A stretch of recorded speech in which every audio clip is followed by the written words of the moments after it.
in the room. Solace, for those who don't know a bit about Solace, Solace is a membership body. It's a professional membership body for senior leaders in local government, but we're more and more really wanting to make sure that we become relevant and engage with people at all levels. The acronym that was used for a long time about Society for Local Government Chief Execs, we're trying to move away from that and drop that a bit so that we're not just seeing about chief execs. But our role really is about championing local government and really about championing careers in local government and making sure that we can contribute to the sort of capacity and capability building in the sector. But today I've been asked to speak to you a bit about local government reform. I'm sure you'll all be thick in local government reform and probably fed up of talking about it. But I wanted to talk to you a little bit about where we're up to, just get us all on the same page. But then more importantly, what does that mean for our workforces? What does that mean for leadership in the main? In the role I do now, I spend an awful lot of time in the rooms with chief executives in local government and senior leaders. And it's that insight actually that I want to bring and share with you a bit today, what I'm hearing from them, particularly over the last 6 months as this agenda has been ramping up. Hopefully I won't speak for too long because I would really be keen to get in a conversation with you as well about what you're seeing and what you're experiencing on the ground. But let's start with what's happening nationally. I'm just trying to... Sorry, my slides aren't moving on, Grace. Try unsharing and resharing. Okay, so bear with me. Sorry. Let's try that again.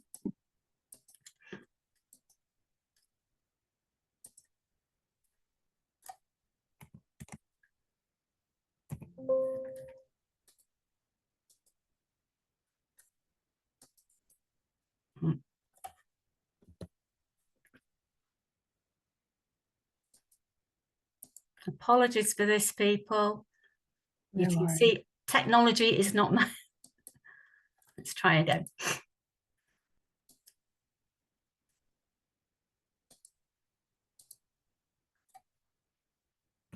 Right, we're there. Cool. Okay, so I'm off mute. Brilliant. So, yes, you would have been after hiding somewhere, wouldn't you, really, not to have been seeing what's been going on over the sort of last 2 weeks at the national level. And Solace and myself don't have any political space in this, but there was an article that I read last week in LGC, and even if any of us think that the departure of Angela Rayner was somewhat inevitable, I think quite a lot of people across the sector were quite shocked when Jim McMahon went at the same time. And I think having both of those people in the department at the time, we were really acutely aware of their sort of support for local government in particularly, and those relationships with ministers were really, really quite strong. And I'm not saying that will change, but obviously Jim, having been old Toldham as leader as well, had always been sort of an advocate for sort of the devolution agenda, and really sort of saying that for this to really happen, it had to involve some form of reorganisation and standardisation at a local level. But we do have a new Secretary of State. We do have Stephen Reid here, who's shown on this slide. And we're not sure, really, if this sort of changes and the new ministerial team is going to cause any delays, but we probably suspect not, because of obviously the time, effort and money that's been spent already on Devo and the LGR agenda. But even last week, I think on Friday of last week, he actually did send a letter out to all council leaders and chiefs saying that, you know, the foot was still on the pedal and he was absolutely committed to following through on the work that had been done so far. So again, probably worth noting that Steve was a former leader at Lambeth. So he is a friend to local government and really knows the mechanics of local government. And again, people in his team, I've got Sam on the slide there and Alison. Alison, again, has worked at deputy leader level. So as I say, we don't necessarily foresee things slowing down, but obviously I don't think we expected the change in personnel at the scale that it actually happened. I've also included there the polling station picture because, you know, let's not lose sight. We've got 100 councils having local elections next May.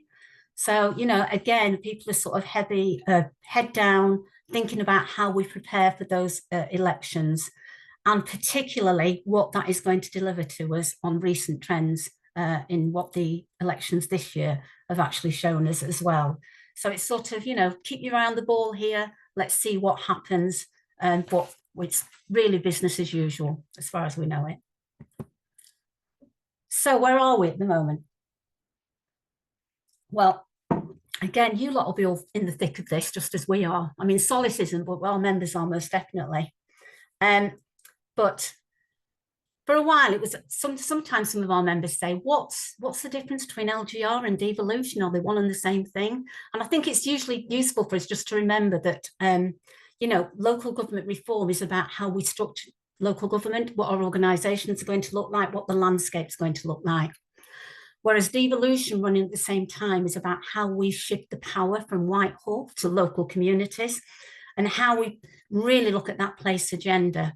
And I think if you look in the white paper, the purpose and intention of all of that is about bringing better outcomes for residents, about improving local accountability. And the third one is about savings to reinvest.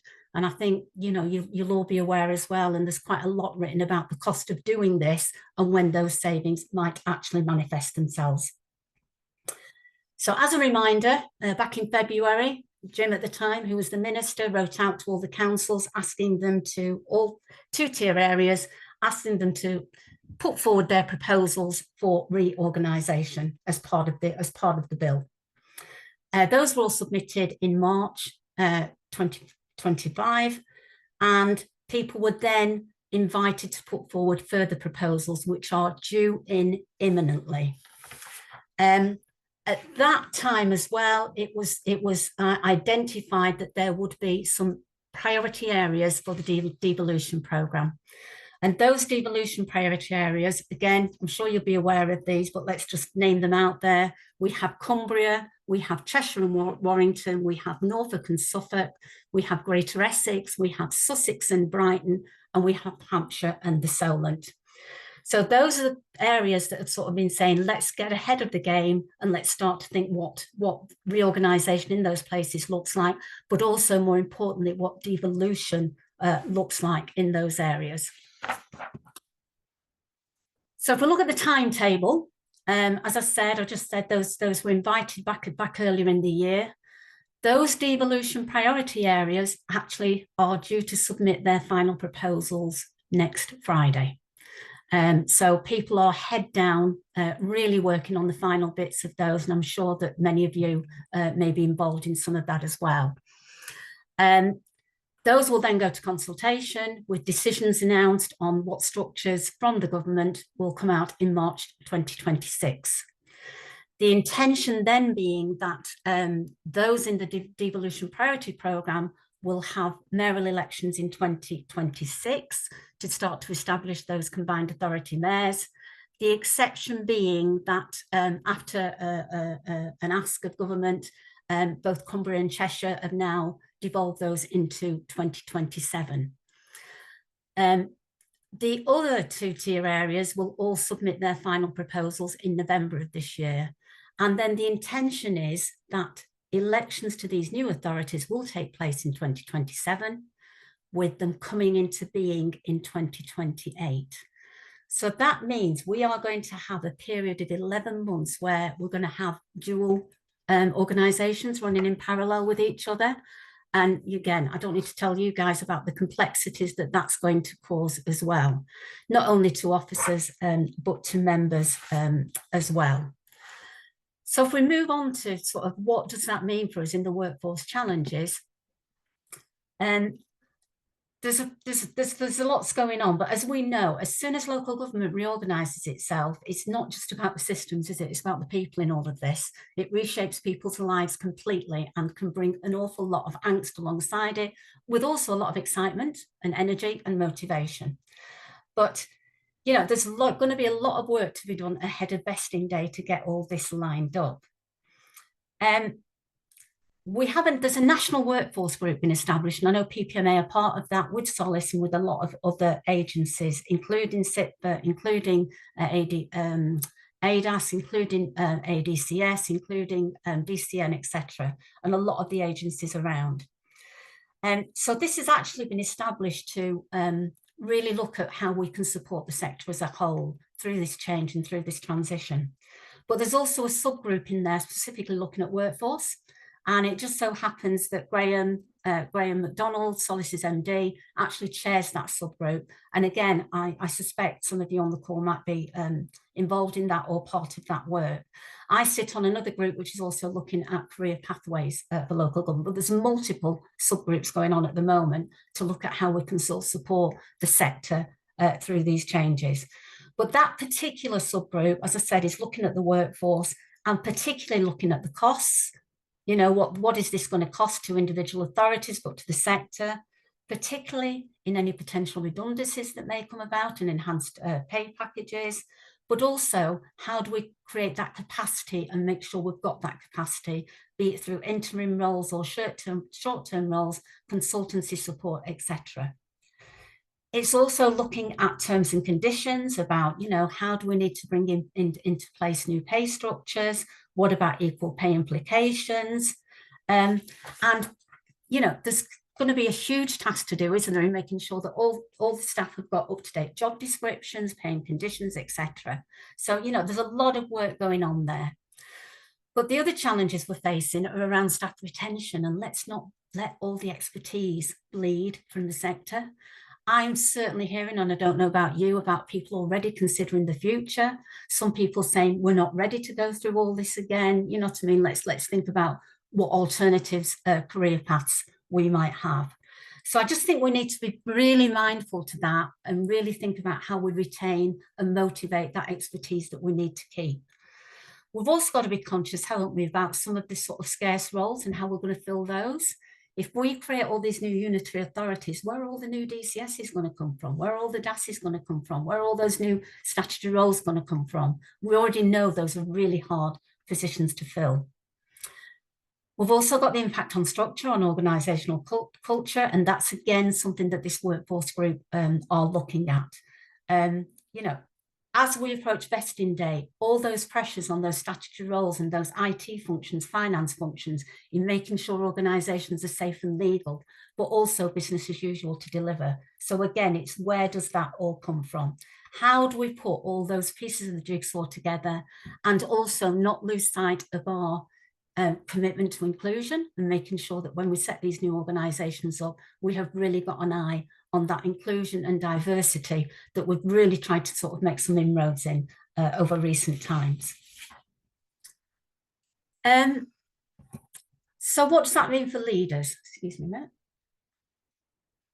Well, if we're thinking about the leadership then that's sort of going to take this through at all levels in the organisations has got to be self-aware and ready to navigate the sort of these complexities that we'll go through.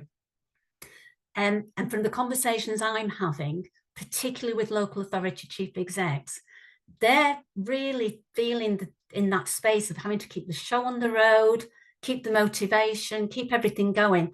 And actually, they're probably, many of them are the ones who feel most at risk, because we do know there's going to be a lot less authorities, so a lot less need for chief executives. So it's that dual thing about looking after themselves and thinking about how they lead the organisation. I know you've had some conversations about AI this morning. I know you've got some more to come this afternoon. But, you know, the leadership we've had over the last 10 years, is it going to serve us well for the next 10 years? Probably not. You know, the organisations that we are in now and how we live our lives in the next 10 years is going to change significantly. And if you think about it's changed really quickly over the last 10 years, it can only really seem to, we think it's very much, I'm sure you agree, is going to just accelerate that sort of pace of change going forward.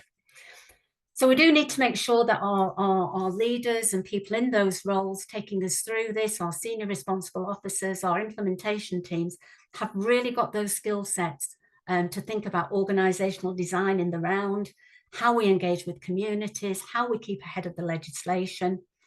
And again, going back to those elections coming up again, you know, how do we prepare for those? How do we make our constitutions are right for those? But also, how do we start to think ahead to managing potential political transitions that are likely to come through? And I know, again, that many people I'm speaking to at the moment are doing an awful lot around scenario planning for what might be the outcomes of those elections coming up. But again, we need to think about, as I said before, setting up the new pay structures, setting up, you know, new shadow authorities, and thinking about how, you know, across those areas, how do we staff those shadow authorities at the same time as having those two parallel organisations running at the same time? And what does that mean to costs, and what does that mean to capacity? So a lot of the focus, to be honest with you, for that workforce group I've just talked to you about now has been about how do we put that support package in place? And we are really chasing our tails on this because it's really needed now. Solace is working, and others are working, and local partnerships are leading on this actually, about putting together an LGR toolkit. So I hope you're sort of aware of that. That's due to be published in January. So again, we're just trying to keep ahead of the curve on that and trying to get things coming through now as they become available, and it will continue to be added to. I think that's the key message there. It's not just going to be a one-off thing. But some of the things that are currently available are, for example, we've put in place a guide to standing up an implementation team to sort of guide this process. And I think, again, all the things are telling us, and all the lessons learned from people who've gone through this, is that, you know, you need a real strong project management team, an implementation team made up of multidisciplinary specialist people to sort of manage this and lead this going through.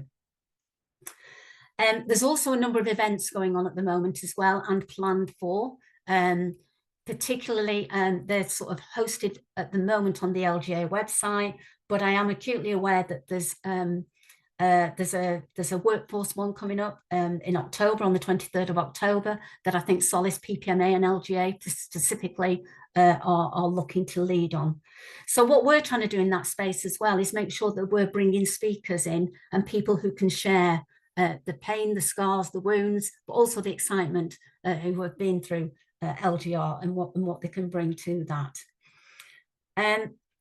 We've also got separate things we're trying to sort of make sure are available at the moment, particularly working with Golden Triangle teams about how they work together.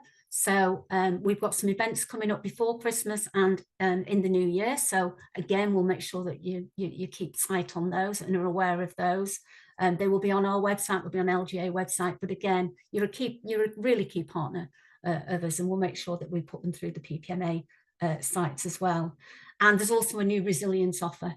And this has been developed particularly on the back of the Grenfell inquiry, but is more about how do we ensure business and organisational resilience. So again, I just want to put that on your radar and keep you abreast of that.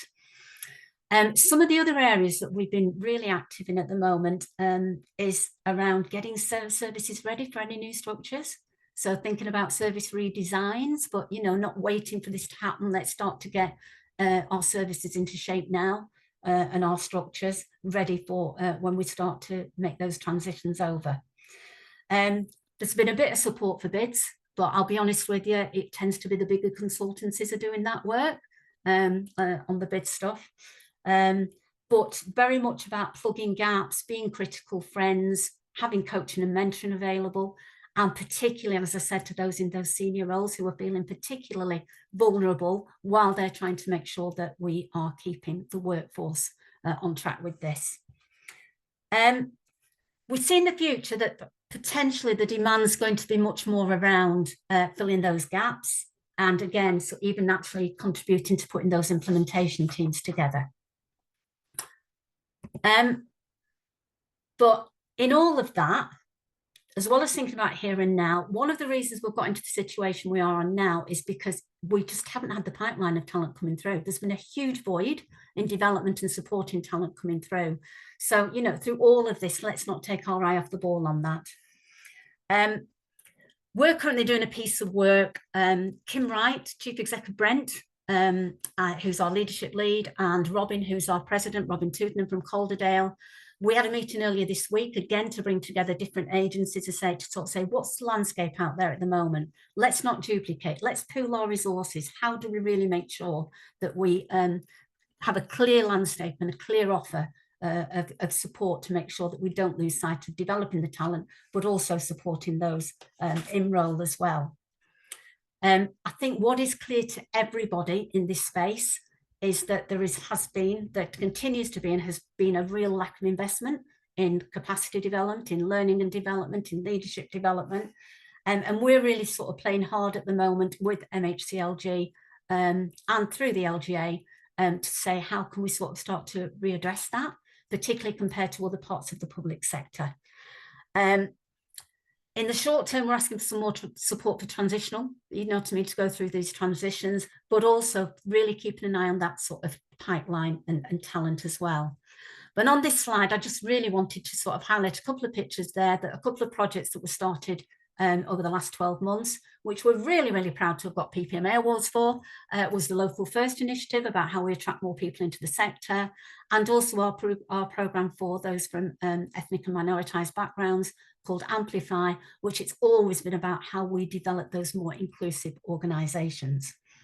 But I also didn't want to lose sight of the fact that, again, over the last 12 months, we've introduced a local government chief executives programme, which has been great, absolutely been brilliant. We've got 44 on it at the moment in 2 cohorts, with another 25 signed up to start in October, which really, really demonstrates, again, the void that there's been in this area.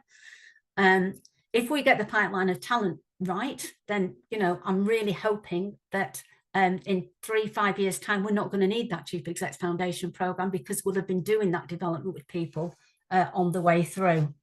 I just want to give a big shout out to Pam Parks and to Owen, who's coming up next, who've really supported us on that programme as well, and come into that space to sort of have some of those really safe conversations with those chief exec about what they need to be thinking about, particularly around workforce and around finance, etc. Okay.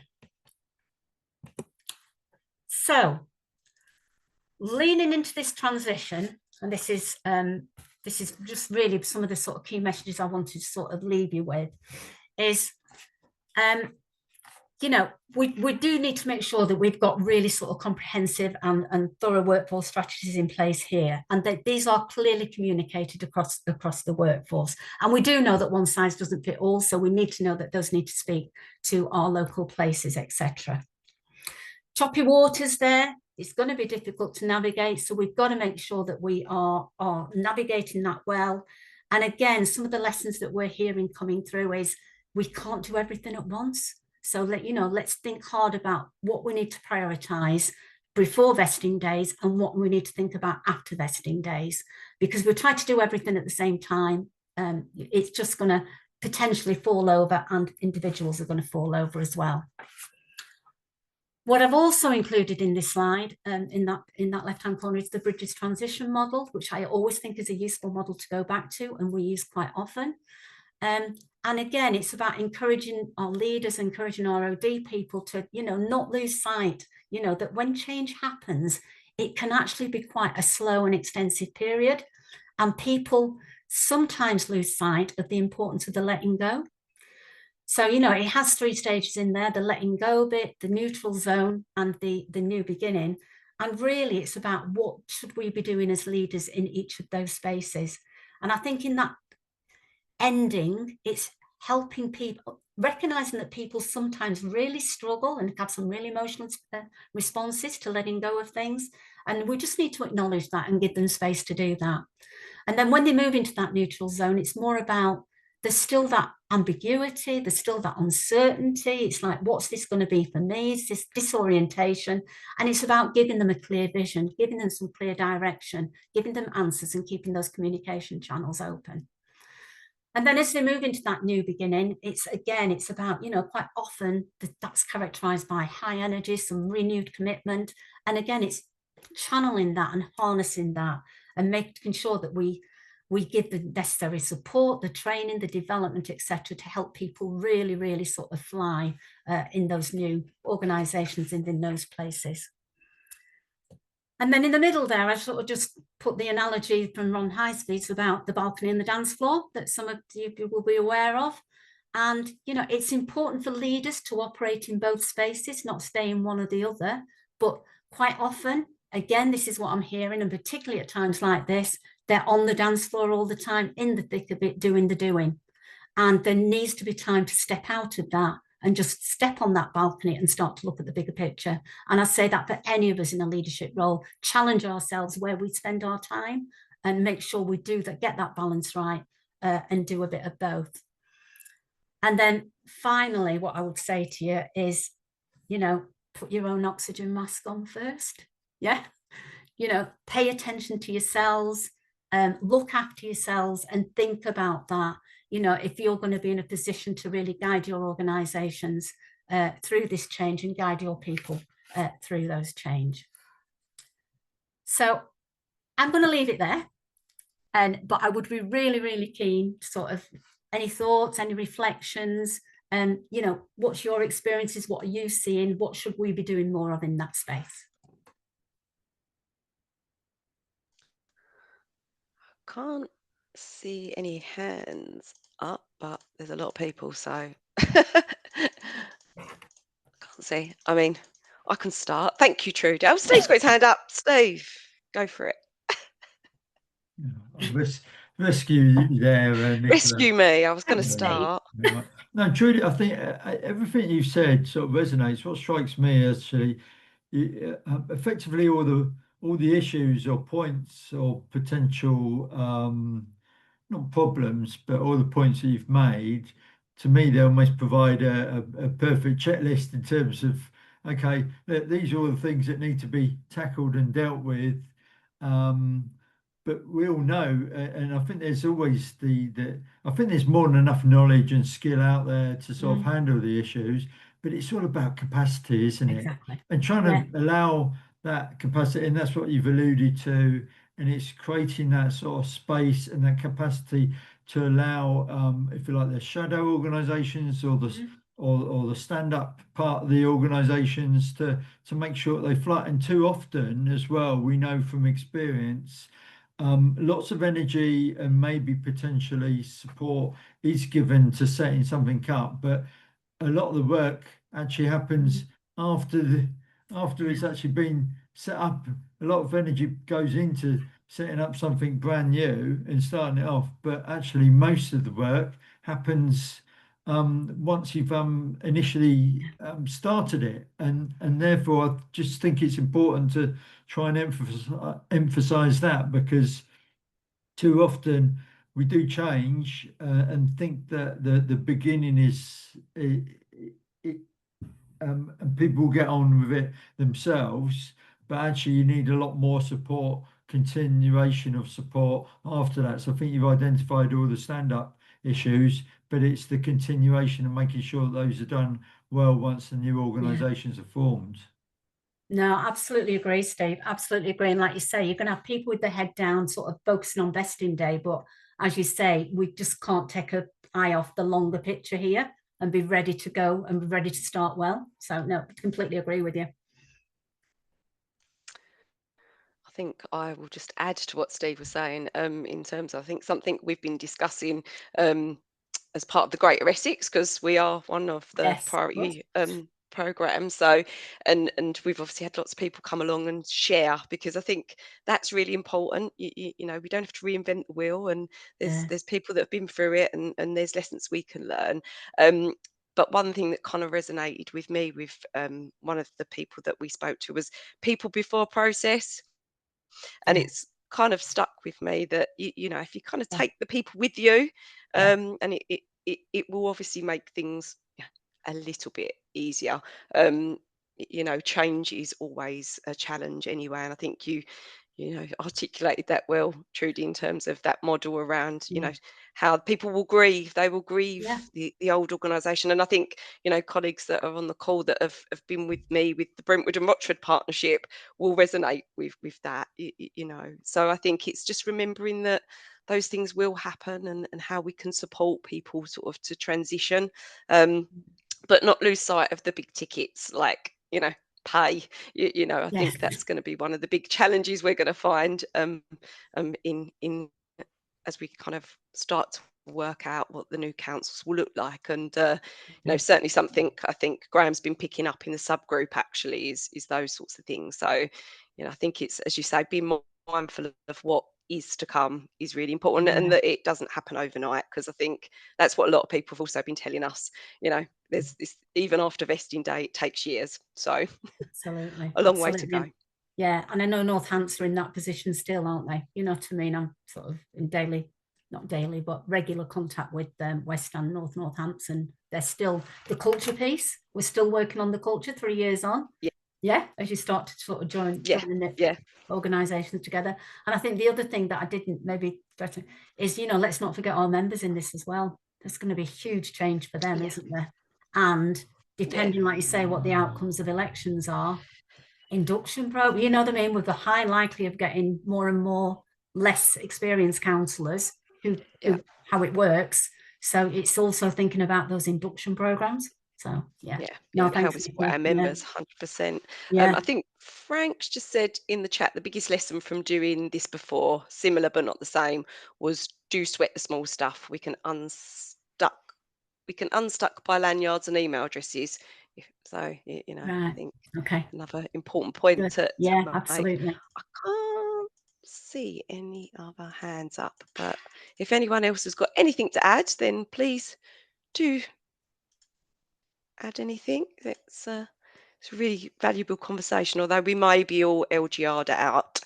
I know we are a little bit. Well, that's it. And I mean, I'm sort of say I was with a group of chiefs last week, and every time I get in the room now, because we're running 2 or 3 different programs with them, and it's like, all right, let's agree now, we're not going to talk LGR today. Within 5 minutes, it's on the table. Because it's just preoccupying so much of people's time at the moment. And then when you set your dates for things, people will get, this won't need months in advance. I'm running a chief exec program next Thursday, Friday. 26th of September. Exactly. So it's very much that, and it's just lifting ourselves up from it, isn't it? And just trying to think of, like you say, the bigger picture stuff on this as well, and supporting each other. It's making sure we support each other, and we've got those networks and peer networks to do that.